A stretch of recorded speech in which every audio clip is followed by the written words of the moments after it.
Hello, we're back. We're back for another video, and this one I recorded already, and I didn't like the way that it came out. So we're here yet again. Hopefully, I like the way that this one looks better. But I redid my hair. Do you like it? LOL. Anywho, we're gonna talk about questions to ask your signers. You get the phone call, and I know usually that's what we're focusing on, right? Like, I want to get the calls, like, notice me on Google, please. Somebody call me, please. And they call you. What are you going to ask them, right? They are often asking us questions, and they're going to ask you, I have a travel consent form. Is that something that you do? And if it needs a notarization, I will do it. I'm in there. Like, yes, I'm always going to ask number one, where are you? Where are you located? Because that's going to determine, are you going with my price, right? Like, I have my starting rate. If you're outside that, then we're going to have to bump it up a little bit. So where are you? Right? Where are you located? I usually ask that question. And then I ask, if they're not giving me the document, they're just, oh, do you do notary? I hate that question. I hate that question. Yes, I'm a notary. What do you need? What do you need to be notarized? I'm going to ask. The second question is going to be, what do you need notarized? Because that also, it depends. I am not charging someone who needs a travel consent form. What they're going to pay is going to be very different from someone who's calling me and they have to do a buyer's package, right? Their lender, attorney, whoever just told them, hey, like, find the notary, and they need me to do a real estate closing. So no, someone who needs a travel consent form is not going to pay the same price as someone who needs real estate documents done. So what do you need done is the second thing that I ask. Okay, great. I give them pricing, and now, when do you need this document done? Right? When do you need it notarized? What day? Are you looking today, tomorrow, time frame? I get that. So those are the three questions that I do ask, and then we're all agreed upon there. Cool. Cool. We agreed upon my price, where we're meeting, what type of document it is, because that's the first hurdle. Like, those three questions, because either you're gonna not like your price, or maybe the time doesn't align. So those are the three questions that I do ask first. Those things are agreed upon. And then I also, now we're gonna ask, do you have a valid ID? If you're calling from someone for someone else, oh, you're calling for your mom. Does your mom have valid non-expired identification? Like a driver's license, a state ID, or a passport, whatever's acceptable in your state. So if you want to have a list of those items, then you should have a list of those items so you're always ready for whatever goes down. So yeah, do you have a valid ID? Okay, yes, check. Do you have any signers? Like, with signers, sorry. Will all the signers be present? Sometimes people think that okay, I am the husband, John Doe, and Jane is going to be at work, but we need this document notarized, but Jane isn't going to be here. I'm only going to be notarizing for you, Mr. John. It won't be for your wife. And so when we get that out the way, which I've had someone go like, oh, no, I can do it, but separately. So I can see you at 12 and then maybe see Jane at 12:30 and head out and do it that way. That way everybody signed up. People appreciate that. So will everyone be present? So we have to make sure that everyone is present. If we want to do a secondary trip, we can. That's at an additional cost, but this also just saves the multiple trips for everybody. Saves money, on your coins. Will witnesses be needed? That's another question that we're going to ask. Are witnesses required? In the state of Jersey, they're not required for deed documents like your deeds, your mortgages, but like in Florida, it is needed. So I would always ask when I see it, like, hey, because the county will reject it off sometimes without the witness line signed. So I am going to ask, are witnesses needed? I can bring the witnesses. That's an additional cost. So are you bringing your own witnesses? You can find your witnesses, or I can bring them. Okay. you want me to bring them, again, additional cost. So the next thing that we're going to ask is, does everyone, all the signers, everyone like speak English? Well, not English. Do we communicate in the same language, right? Because if I also spoke Korean, then I can obviously notarize for Korean clients, who speak the Korean language as well. So that's another thing that you're gonna ask. Can we all communicate in the same language? I really only speak English. I can get away with Spanish. It just depends on the conversations, the basics. If I usually can understand them, if they can understand English, we can communicate that way. I can get by enough. And then next question, we're gonna go with, are all signers alert and aware, especially for going that day? Obviously, ahead of time, I would tell them to make sure that everyone's alert and aware. No one takes any like medication, any, drugs, things like that. Like, let's keep it cute for the notary appointment. Make sure that everyone is fully aware of what's going on. Nobody be drunk. I've had people ask, like, do you want to drink while we're at the signing?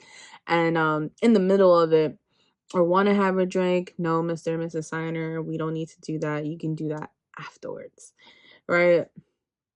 So we need to make sure that everyone is in the proper state of mind, right?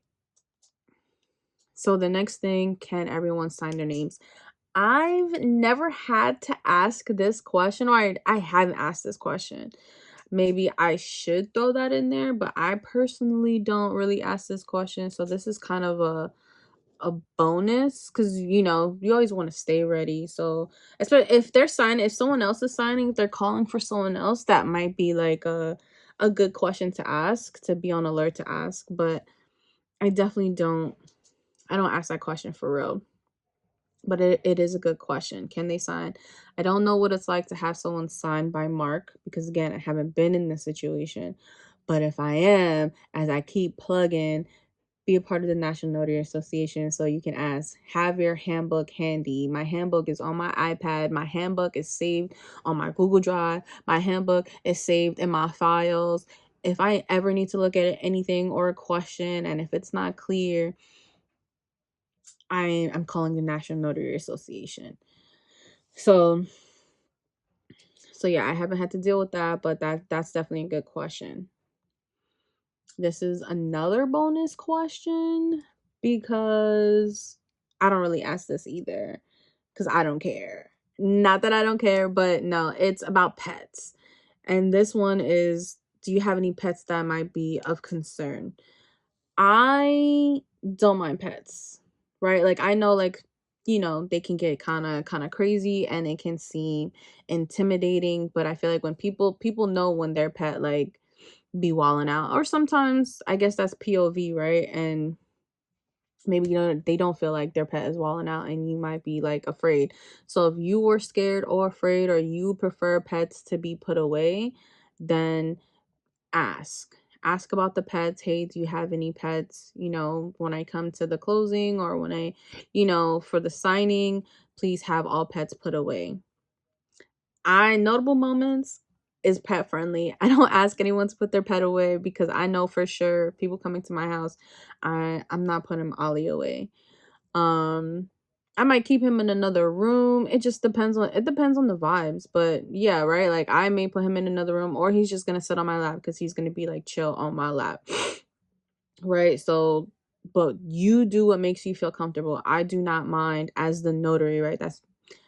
I was the signer at that point, but I don't mind as the notary. I love it. I love when they're pets, and they like you even more, right? Because people who have pets, if you don't fuck with their pets, like, then your energy is off to them.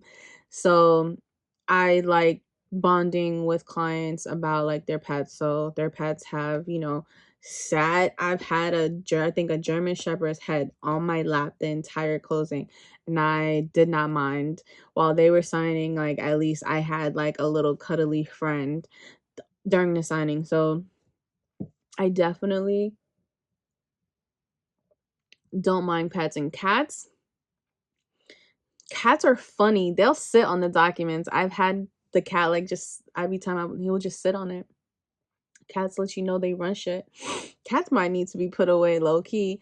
Nah, but again, notable moments, we're pet friendly. I don't mind, and I feel like those who have, dogs with pets, dogs primarily with a lot of energy, people do usually like put them away because, sometimes our pets don't know how to act. But I don't request for them to be away. But if that's something that you want to do, then for sure, I would recommend doing so. And I do ask this question, especially because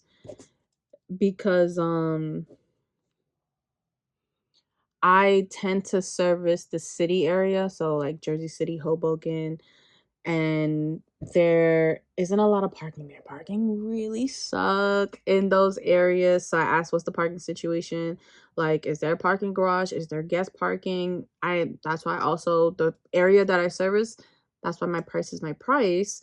Because if there's no parking and I have to park in the street, those are very busy areas. Highly populated area, so there's rarely any parking, and I will have to park in a parking garage. So with that being said, right, most parking garages out here are like $20 for 20 minutes, and that's usually how long I'm in there. So yeah, that's a big chunk of change. So that's why, again, my price is my price for the area that I service. If there's a code to buzz, things like that, I ask, what's access situation? Where am I going? Sometimes they tell you to come to the building, but don't tell you the apartment number. Let you just know where you're meeting and what you're doing. So ask those questions. But yeah, all in all, most of those, except for 9 and 10, I was writing them down. 9 and 10, I don't really ask those. I only ask, so there's 11 questions. I take out the 2. 9 questions. I really only ask the 9 questions, but those other 2 regarding like the pets and can everybody sign, I think those are like really good questions, especially if you care about the pets. And then can everyone sign their names? That's also a good question, so that you're always ready for anything. So yes, those are 11 questions that you can ask. It sounds like a long conversation, but it's really yes, no, and stuff like that. So it can go by pretty quickly. But yeah, those are questions that you can ask when you start getting those calls, and you will get those calls as long as you optimize your page and tell everybody that you're a notary, because that's all I do. That's all I do every single day, is tell somebody I'm a notary. So once you start getting those phone calls in, those are the questions that you're going to ask. If you're a notary out there and have any other like questions that you want to throw in here that maybe I should add into my question list, add into my call routine, let me know. Again, if you have any comments, questions, concerns, please let me know in the chat. Like, subscribe, share with your friends. Thank you so much, and I hope everyone has a good night. Bye.